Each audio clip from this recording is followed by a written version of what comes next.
Ciao amico, benvenuto sul mio canale. Mi chiamo Nero e ti spiego l'Islam come te lo spiegherebbe un cane nero. Nel video di oggi iniziamo ad introdurre il concetto di paradiso, che analizzeremo insieme in una piccola serie di video dedicati all'aldilà islamico che farò uscire nelle prossime settimane.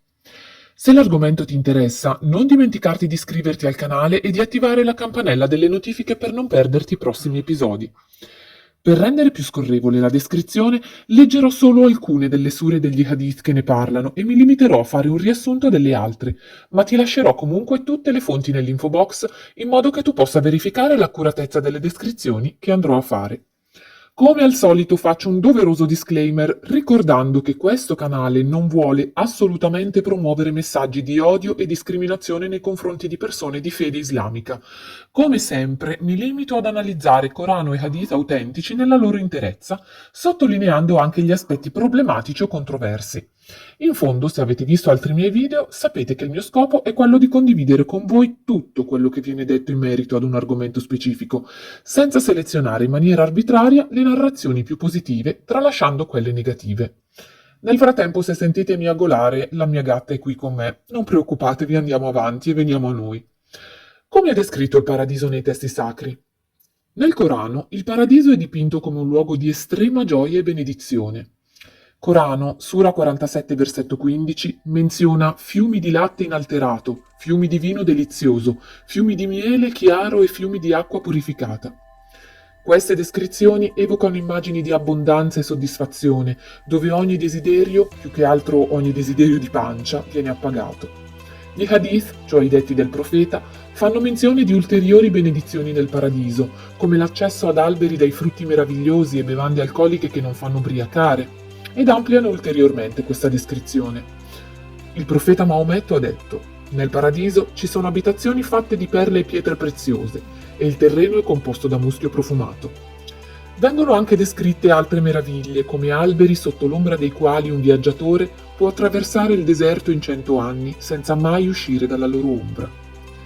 Insomma, come possiamo notare, il paradiso sembra essere un luogo dotato di una geografia, ma soprattutto un ecosistema ben precisi. Ombre, muschio, abbondanza d'acqua, alberi, una sorta di locus amenus, un giardino delle meraviglie, dove non manca da mangiare e da bere e dove le sofferenze sono lontane.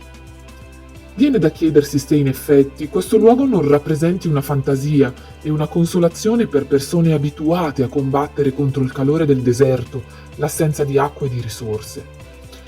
Non mancano però altri tipi di piaceri. Gli abitanti del paradiso non conosceranno né la morte né la sofferenza, saranno giovani in eterno e le loro vesti non si consumeranno mai. Le persone avranno a disposizione gioielli, vestiti di seta pregiata e dei servitori.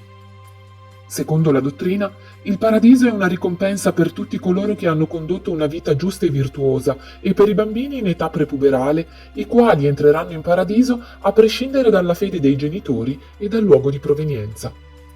Tuttavia, nonostante venga detto che in paradiso tutti i virtuosi verranno premiati in modo equo, senza distinzioni, se si leggono attentamente le scritture ci si accorge che non è proprio così. Innanzitutto nel paradiso islamico, come in quello cristiano del resto, ci sono vari livelli.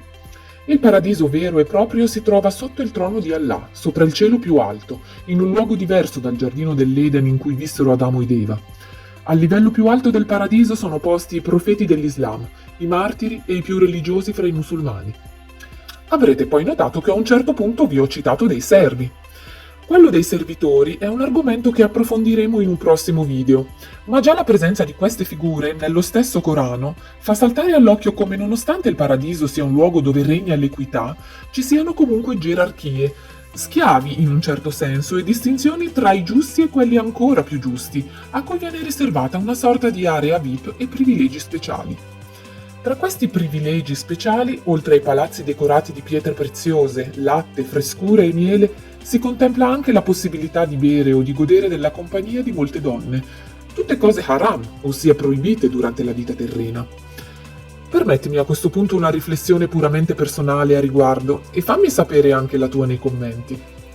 La dinamica inspiegabile per cui qualcosa che è peccaminoso e malvagio sulla terra diventa una ricompensa in paradiso è problematica per due motivi.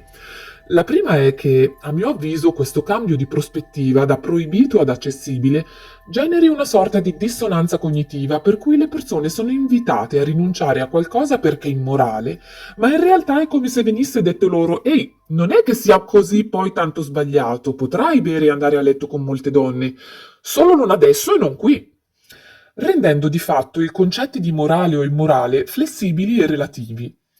La seconda è che una persona che conduce un'esistenza di sofferenze e di stenti potrebbe ritrovarsi a riporre tutte le sue speranze di una vita migliore nell'aldilà. Possa arrivare a desiderare la morte, oltre a condurre una vita fatta di mortificazioni e privazioni sempre più estreme, con conseguenze molto gravi sul piano della salute fisica e mentale.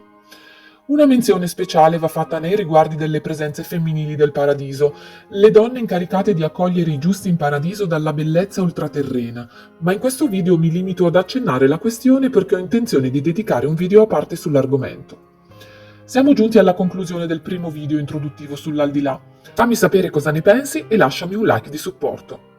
Ne approfitto per dirti che oltre alla serie dedicata all'aldilà, usciranno dei video extra dedicati alla biografia di Muhammad.